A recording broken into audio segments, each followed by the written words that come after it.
So we put you in a very good position. But I just want to say it's an honor to be your friend, and it's an honor that you're here. And if you'd like to say a few words, but thank you very much. Well, thank you, Mr. President. This relation has been a relation for about 9 decades, and we've been working together for a long time. But today it's a very important time in our history because there is also a lot of things that we're working on in the future. We believe in the future of the United States of America. We believe in what you're doing, Mr. President, really creating a lot of good things and good foundation to create more economic growth, more business in America. And it will also your work for the world peace. I believe, Mr. President, today and tomorrow we're going to announce that we are going to increase that $600 billion to almost $1 trillion of investment, real investment and real opportunity by details in many areas.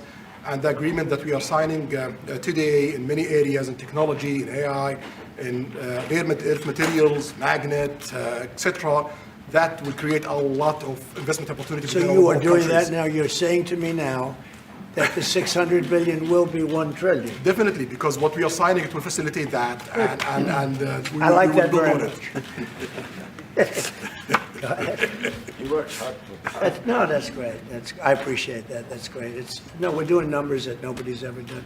And in all fairness, if you didn't see potential in the U.S., you wouldn't be doing that. Definitely. You don't want to lose money. As you said, Mr. President, it's the most hottest country in the planet. But what you're creating is not about opportunity today. It's about also long-term opportunity in the United States of America that will affect American economy positively in the next coming decades. Preparing the right foundation of emerging technologies, that's a game changer for America in a good way, and we want to be part of it. Yeah, we're doing really well. And this, you don't see what we're doing so much because we have, although the construction industry sees it. If you look at Caterpillar, who's been incredible, the tractors, everything else, the numbers that we're doing in construction are unbelievable. Some of the plants that we're building, AI, and they're building their own electric with the plant. I gave them the right to build their own electric with the plant because no country, frankly, will have this. China's working very hard to produce enough electric, but we're beating China substantially at AI, which is a big thing. And we had a great meeting 2 weeks ago with President Xi, but on AI, we're doing well. And I have a man, David Rommel. Yes, sir. David, could you say a few words about what you're seeing on the job front and all of the some of the assets, and also how we've been helped by the Saudis in terms of the kind of investment they've made, please. Yeah, most certainly. Thank you for the opportunity. I am a facility leader for GE Vernova, and if you look at the landscape for GE Vernova investment, over $750 million in the U.S. focused on true manufacturing jobs here stateside. We're looking at tripling the output of our Greenville, South Carolina facility, where we make the gas turbines that are supporting U.S. needs as well as the Saudi Arabia needs. Right. So real jobs, $300 million in gas investment, resulting in over 500 pieces of new equipment being installed in the Greenville, South Carolina facility. That translates into roughly 1,800 jobs across the board for GE Vernova as we try to scale capacity to be able to meet this demand. Along with that, we're partnering with local communities to build the skill set that's required to meet these capacity needs. So that talent pipeline is incredibly important. So it's real jobs in the manufacturing space. Well, you've been great, and thank you very much. And we love that state. I won that state by record numbers.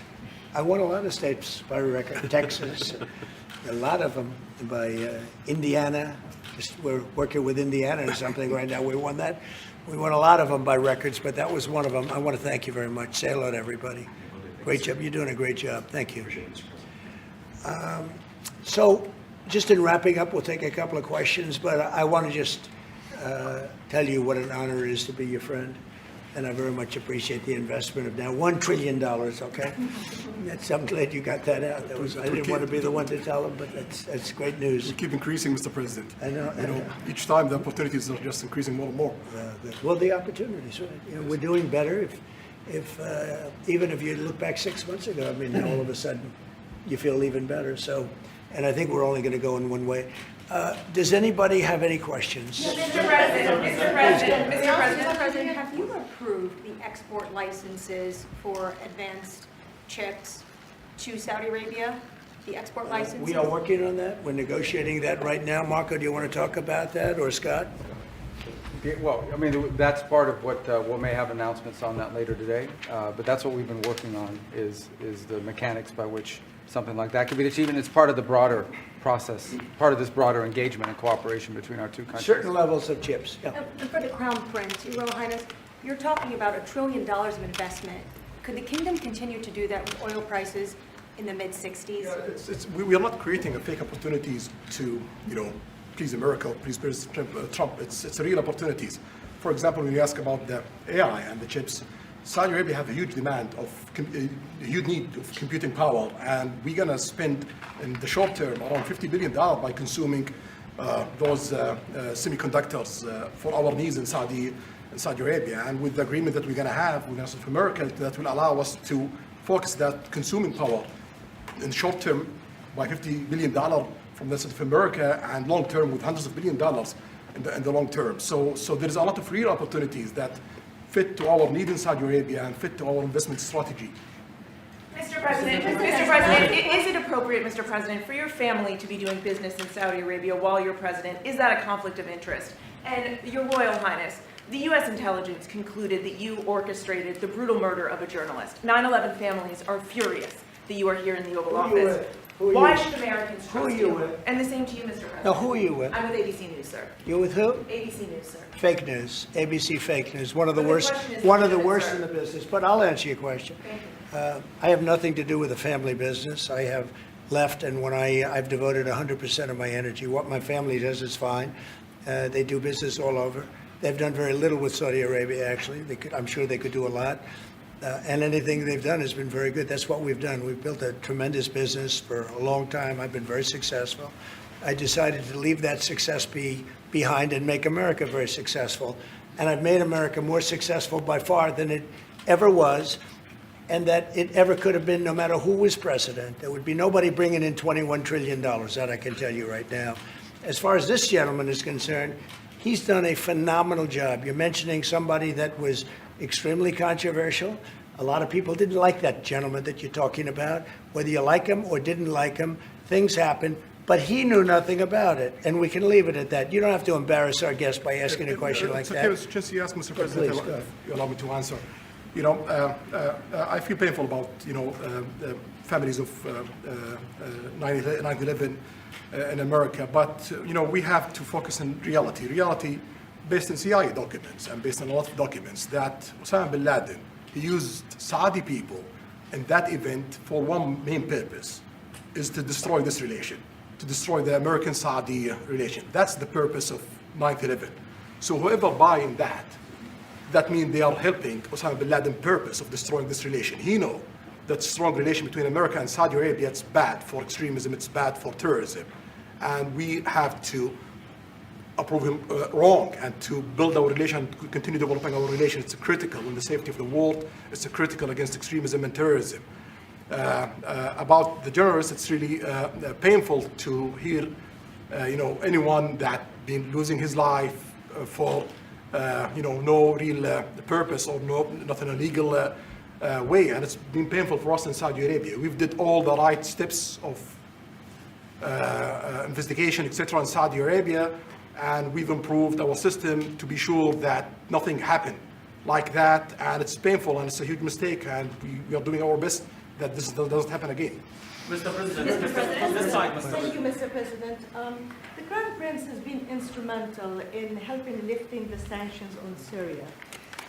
Will there be any joint investment between the U.S. and Syria? And will you visit Damascus? Are you from Syria? No, but Where are you from? I'm from Palestine. Oh, you're making a lot of progress, huh? Very good. Well, they like me. The Palestinians like me. The Palestinians are doing very well, actually. I think we're working very closely with a lot of people to make everybody happy, including Israel, the Palestinians, and everybody. That's very interesting.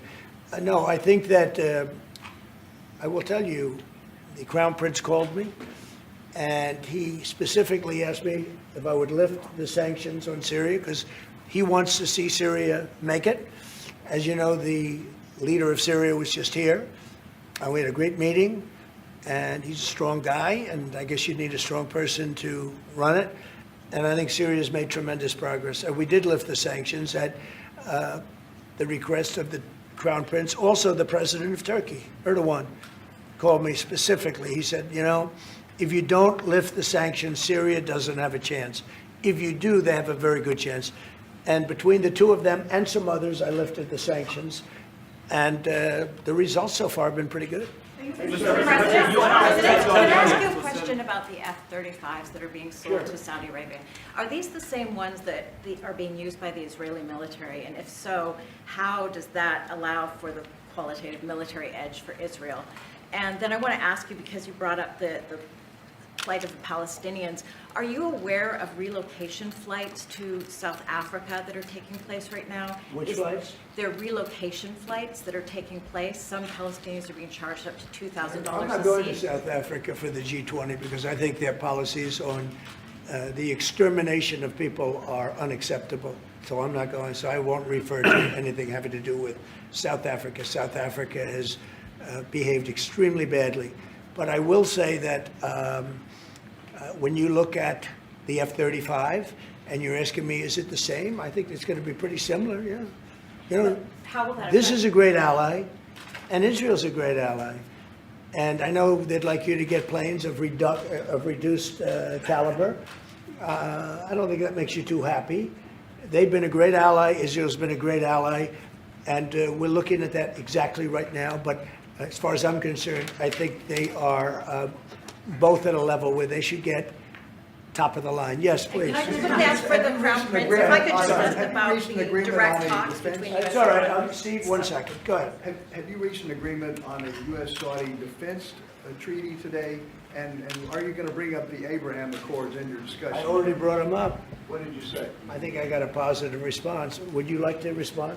Yeah, so I'll put you on the spot. yeah, so definitely we believe having a good relation with all Middle Eastern countries is a good thing, and we want to be part of the Ibrahim Accord, but we want also to be sure that we secure a clear path of two-state solution.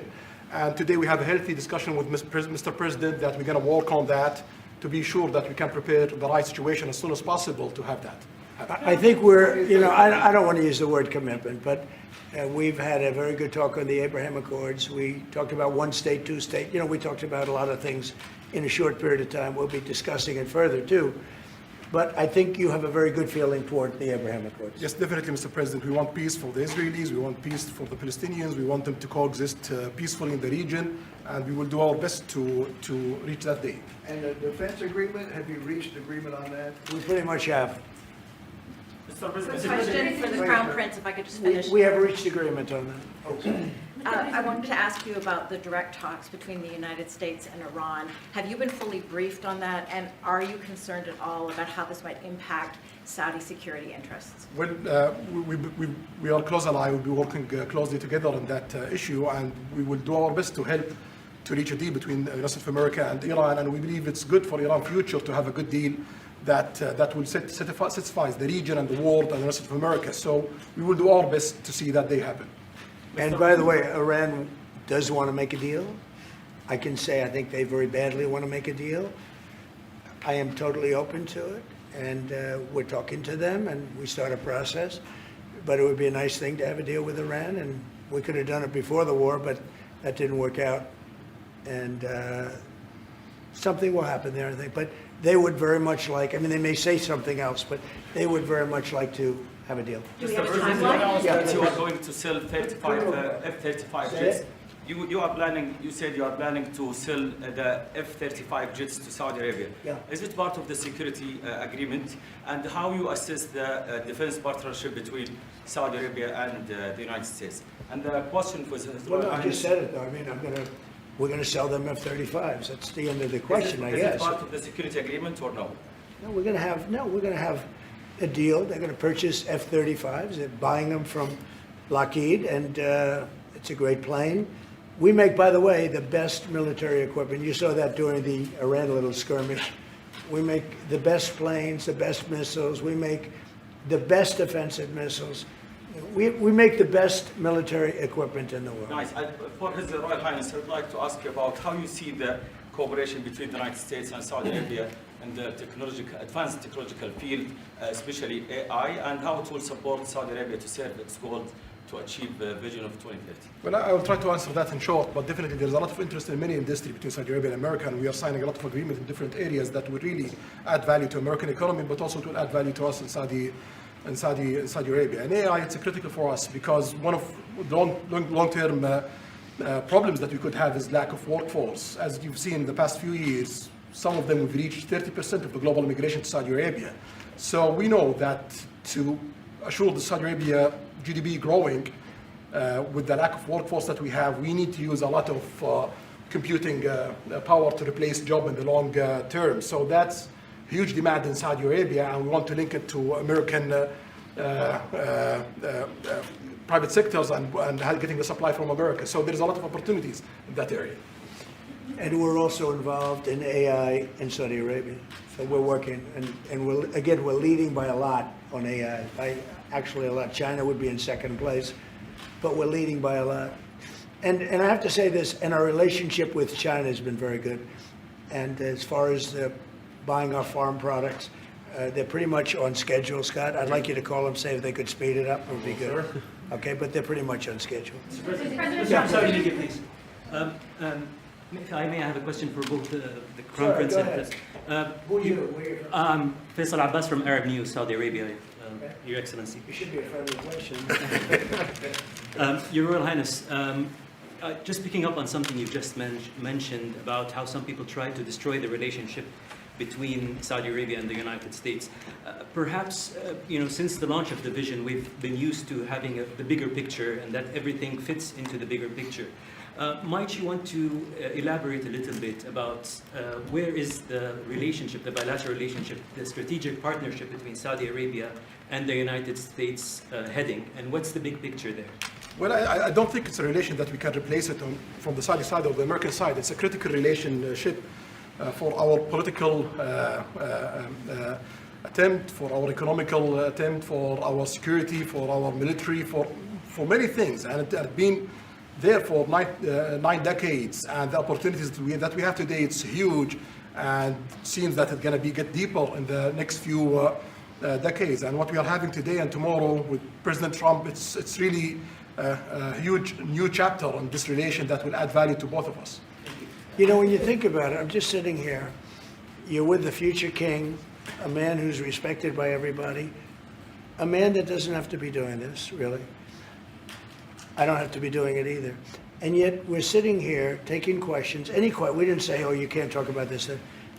And there's never been transparency like this, even in his country, but there's never been, in our country, that's been acknowledged. But we didn't put restrictions, and I'm saying it's sort of wonderful to be taking questions from all over the world. Everybody's here. This is just a small group representative of tremendous numbers of media that are outside, that are very jealous that these people were so selected. But they're representing a lot of people that are outside. I think it's terrific that we can be sitting here being this open, and I think it's really a wonderful thing. Yeah. If you don't mind, I have a personal question for you. Okay, here we go. I should have said that. So apart from everything you mentioned in your opening remarks, you forgot to mention that you've de-escalated 7 wars since you started. At least in our part of the world, you are seen as a peacemaker. And adding that to all the executive orders and everything else you've mentioned, I really have to wonder, in your speech in Saudi Arabia, I was there, you said that His Royal Highness does not sleep at night thinking how he does things better. We wonder in Saudi Arabia, how do you manage your own time? And what's your formula for management? He does not sleep much, and I don't sleep much. I think we have the same schedule. We're thinking about our countries. And if you sleep a lot and you're president, we just had one that slept more than any president. He broke every record. He sleeps all the time, during the day, during the night, on the beach. The only guy could fall asleep on the beach with the press watching. No, he's not a sleeper. I'm not a sleeper. We don't. We talk at night. We can talk. I can call him almost any time. He goes, hi, how you doing? It's like the craziest times. But now, when you love your job, when you love your country, and when you're in a position like we are, future king, highly respected, crown prince, and in my case, president, you're thinking about your country. You're thinking about making America great again. We're thinking about keeping Saudi Arabia strong and vital and in a pretty tough part of the world, tricky part, right? Tricky part, a lot of tricky people. But he thinks about his country and I think about my country. I don't want to sleep. President Trump, do you expect a formal civil nuclear deal to be reached soon? Can you talk to us about that aspect With of who? with Saudi Arabia? I can see that happening. Yeah. Do you think that an agreement will happen today? It's not urgent. You know, it's always when you have civil nuclear, but you have more oil than almost anybody else. We actually have more oil and gas than they do, but I refuse to say that. And on We the- have more than we have more than anybody. Can you imagine? And on the F-35s, are those sales, Israel had reportedly wanted those sales to be conditioned on Saudi Arabia moving to normalized relations. Israel will be happy. Israel is going to be Is that a happy. condition of the F-35? Israel's aware, and they're going to be very happy. Okay? Confidence? Yeah, please. Hello. Hi, hello. My name is Amal Hazani from Sharq al-Awsat newspaper, from Riyadh, of course. I have a question for the Crown Prince and for you, Mr. President.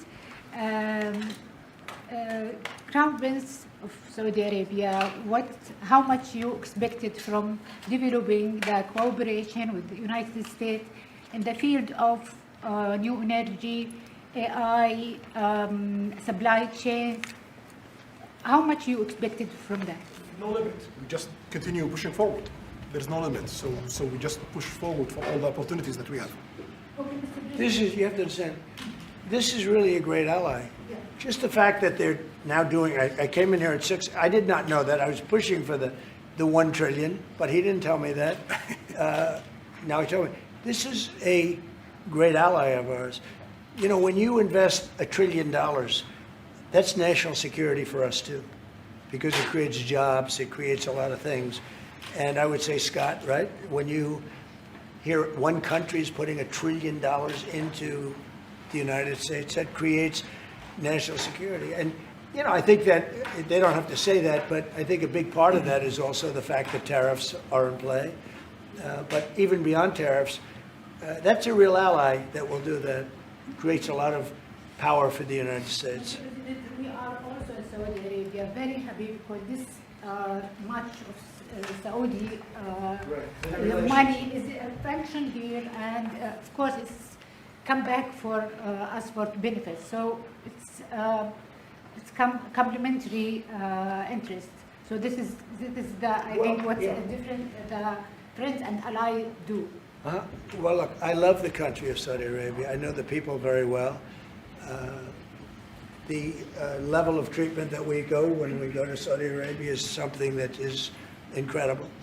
And the people like us, and I think they really like America, especially when I'm president. I mean, I don't think they liked America so much maybe for 4 years recently. I think Obama treated Saudi Arabia very, very badly, as you know. And I think Biden didn't have any idea where the hell he was. So I don't think Biden knew the difference. How would you describe the future relationship with Saudi Arabia? I mean, from the strategic aspects, how would you describe the relationship is with? I I would say top of the line. It's as good as it can. I don't think it can get much better. We have a country that trusts us, and that's why they make that investment. If they didn't trust us, they couldn't make that investment. And we trust them. They've been very reliable. Now I rebuilt our military in my first term, and we spent trillions of dollars, and we gave away some of it in Afghanistan stupidly because we had stupid people running our country.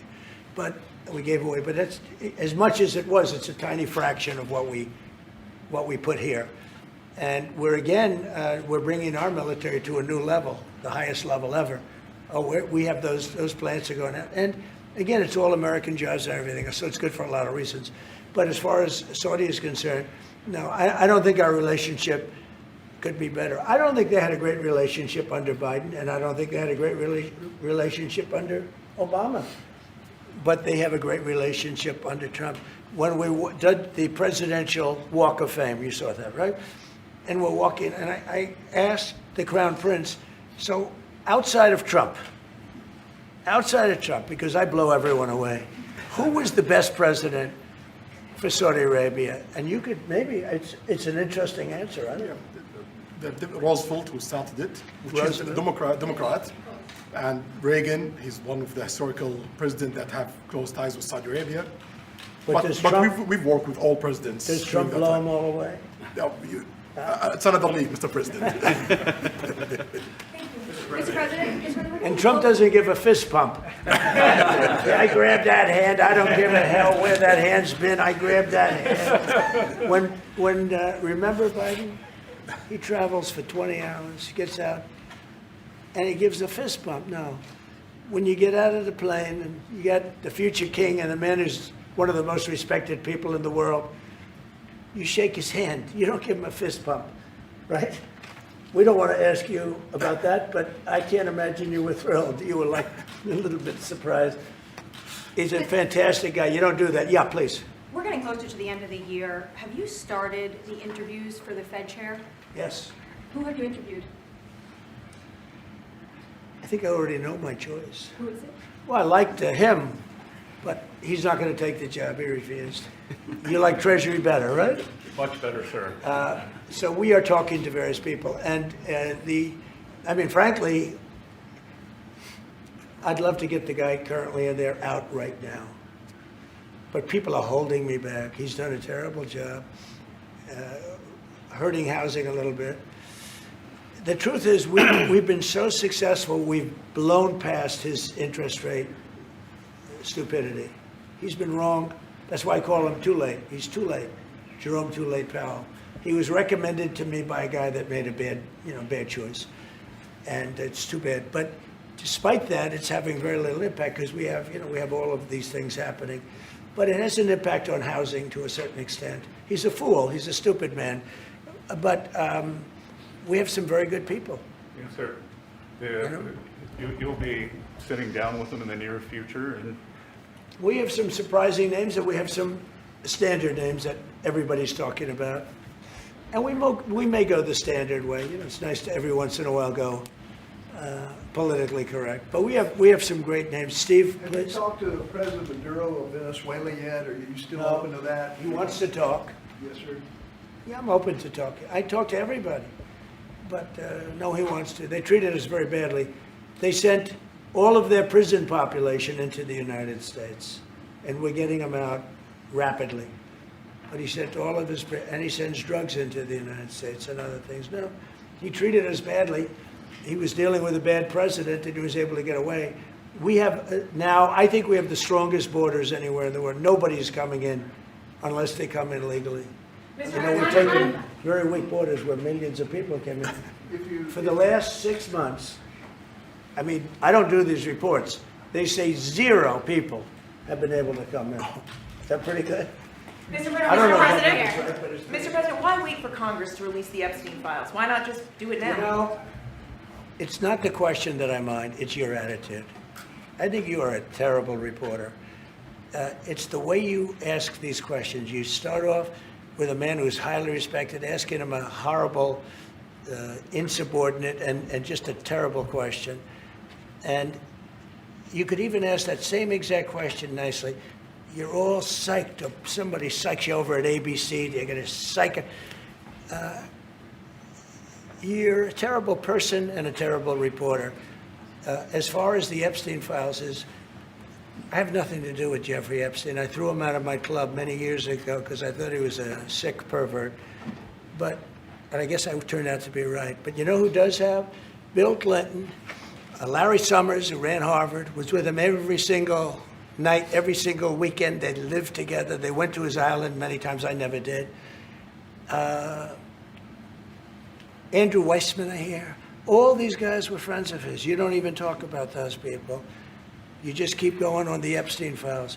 And what the Epstein is a Democrat hoax to try and get me not to be able to talk about the $21 trillion that I talked about today. It's a hoax. Now, I just got a little report, and I put it in my pocket, of all the money that he's given to Democrats. He gave me none, 0, no money to me. But he gave money to Democrats. And people are wise to your hoax. And ABC's, your company, your crappy company, is one of the perpetrators. And I'll tell you something. why not just sign it now? I think the Why not license just now? should be taken away from ABC because your news is so fake and it's so wrong.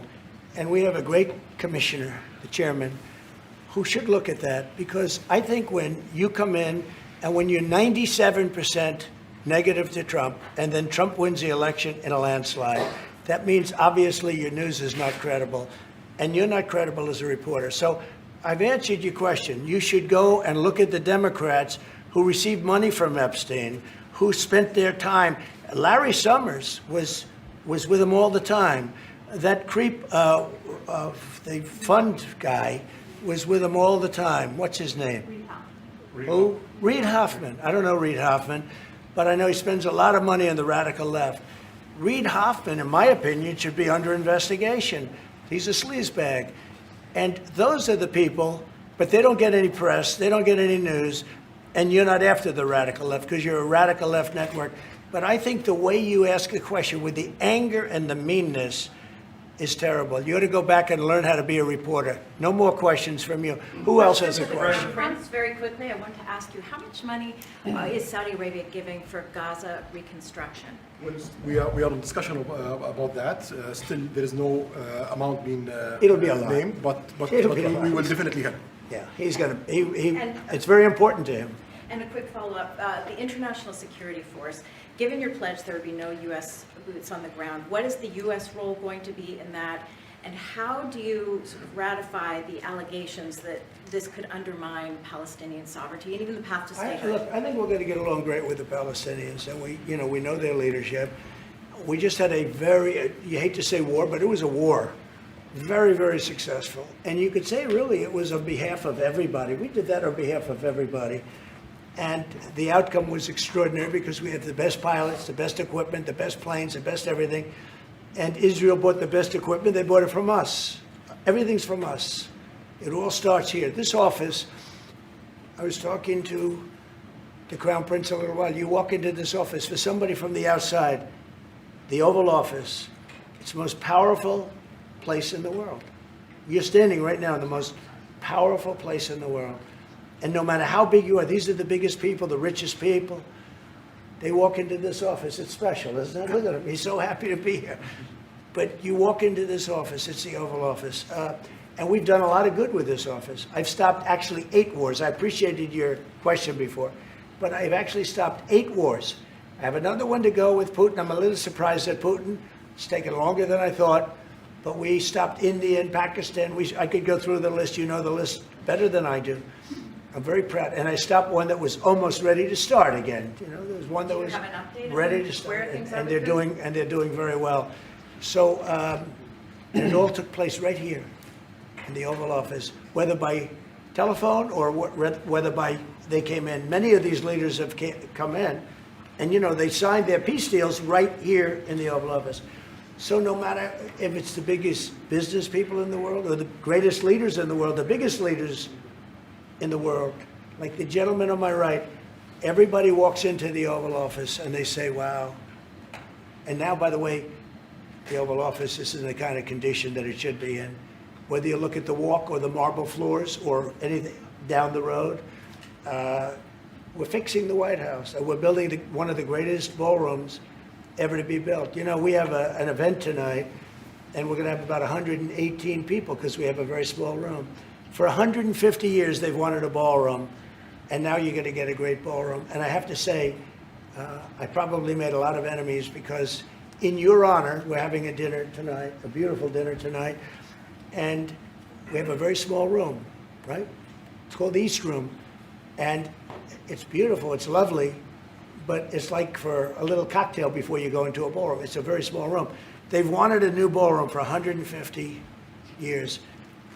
We could have sold the big ballroom out 3 times in honor of this gentleman. So I made a lot of enemies because I have a lot of people that are invited tonight or are unable to come because of the size constraint. But you know what we'll do before I leave office? We'll have another dinner because we'll have it ready long before I leave office, and it's going to be beautiful. It's you know, it's a very popular thing what we're doing. And by the way, no government funds. It's all put up private money, all private money. And in the case, I think it's there's a restriction on foreigners, otherwise I could have asked you just for a check, okay? But there's a restriction. These are all private individuals that put up a lot of money to build the ballroom. Not one penny is being used from the federal government, so it's really a nice thing. But I look forward to it. I just pointed it out. If this would be a perfect night to have that ballroom open, Susie. If we had that open, we'd have a lot of people very happy. Right now, we have a lot of unhappy people because they all want to be with us tonight to honor this great man. Thank you all very much. Thank you. Thank you, Press. Thank you, Press. Everybody out. Let's go. Thank you, guys. Thank you, Press. Let's go. Thank you, guys. Thank you, Press. Let's go. Let's go. Thank you, guys. Thank you. All right, guys. So, thank you. Break out outside. Press, let's go. Thank you, Press. Thank you. Mr. President, will you thank you, Press. Thank you. Thank you, Press. Let's go. Let's go. Everybody move. Thank you. Thank you, guys. Thank you.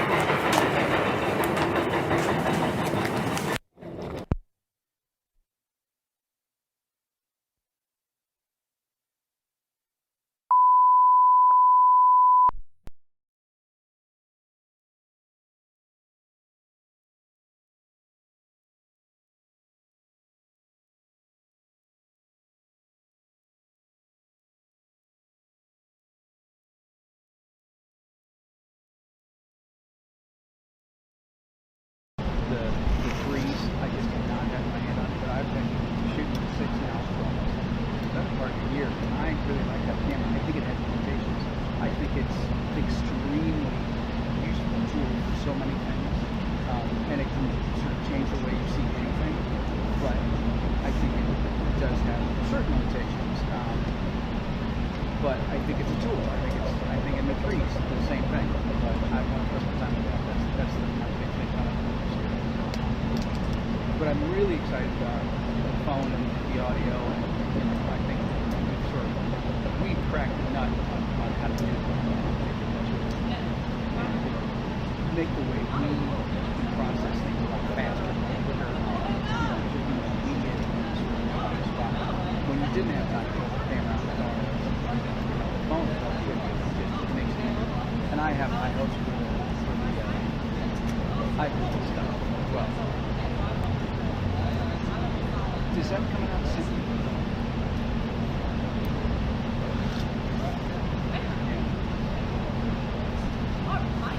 Oh, okay. Well, I'll volunteer to take one of those anytime, so.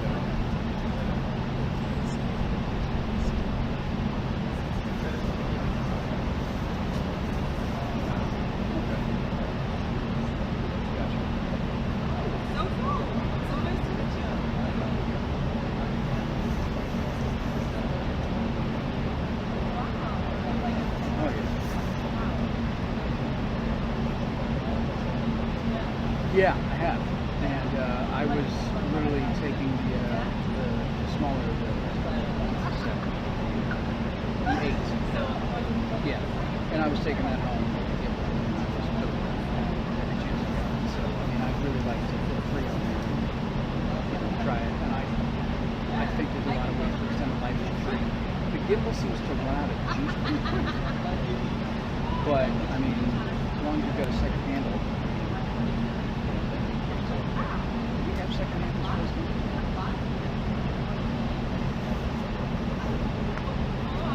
Yeah, okay. That's the only thing that I encountered that had a problem with that. But yeah, I mean, I got pretty comfortable with it. And, yeah, I think that with the audio sort of